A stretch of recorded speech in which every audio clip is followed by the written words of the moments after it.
Bueno, y para darle más información sobre este tema, agradezco la presencia en este estudio de Jorge Carlos Ramírez Marín, secretario de SEDATU. ¿Cómo estás, Pascal, secretario? un gusto saludarte. Bueno, gracias por la invitación. No, gracias a ti por venir. Este es un tema que generó muchos conflictos el sexenio pasado, muchos problemas en el tema de la vivienda.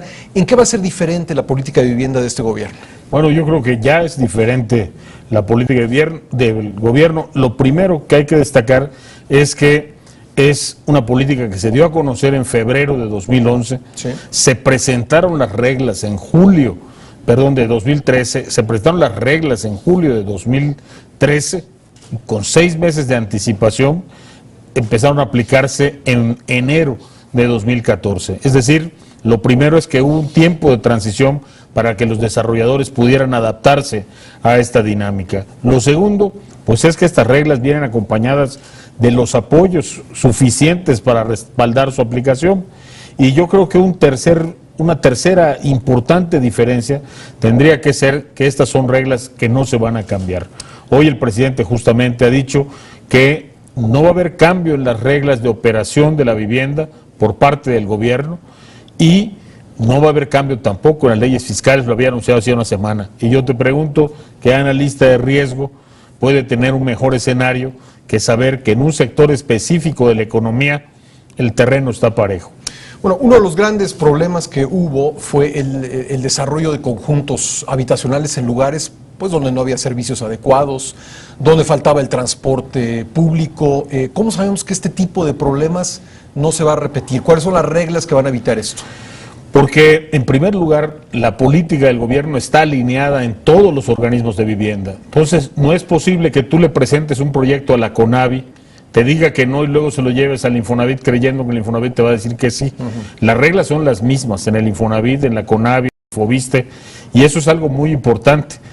Segundo, estas reglas fueron consensadas con los desarrolladores y ya en la práctica estamos viendo que los desarrolladores incluso van más allá de lo que las reglas les han pedido. La adaptación no solo ha sido rápida, sino que ha sido, diría yo, vehemente, apasionada. Donde pedíamos nosotros ecotecnologías, hoy vemos desarrolladores que están haciendo trabajos realmente extraordinarios, como los que recibieron el premio de vivienda hoy. A lo largo de todo el país, Pascal, hay un espíritu de innovación aplicado a la vivienda. Hay edificios que rebasan lo inteligente, edificios que se dan aire acondicionado solos o por sí mismos, edificios que ahorran millones de litros de agua, conjuntos verticales y conjuntos horizontales, donde la densificación es una realidad. En fin, yo creo que hay un impulso en el sector que el gobierno tiene que seguir acompañando. También vimos aparecer, desde hace muchos años, pero voy a hablar en concreto del sexenio pasado, viviendas de muy pocos metros cuadrados, viviendas muy pequeñas. ¿Esto se ha diagnosticado como parte del problema? Hay un asunto clave para este tema de los metros, que tiene mucho que ver con las regulaciones municipales. Son diferentes las reglas en Quintana Roo, las reglas en Morelos, o las reglas de Sonora, las reglas de Tabasco. Pero hay un criterio unificado de tamaño que no está impuesto en las reglas, pero son 45 metros. Hay un criterio unificado en cuanto a tamaño que dice que las viviendas debieran tener 2 recámaras. A partir de 2015 será así para todos. Hoy sigue habiendo este periodo de transición que el gobierno otorgó para la vivienda comercial. En la vivienda que el gobierno construye, la que construye FONAPO, ya todos son mínimo 45 metros. Y 2 recámaras. Y 2 recámaras. Por cierto, una de ellas pintada de color rosa siempre, y preferentemente la titulación a nombre de la jefa de familia. Pero en el caso de la vivienda comercial hay un periodo de adaptación para esto.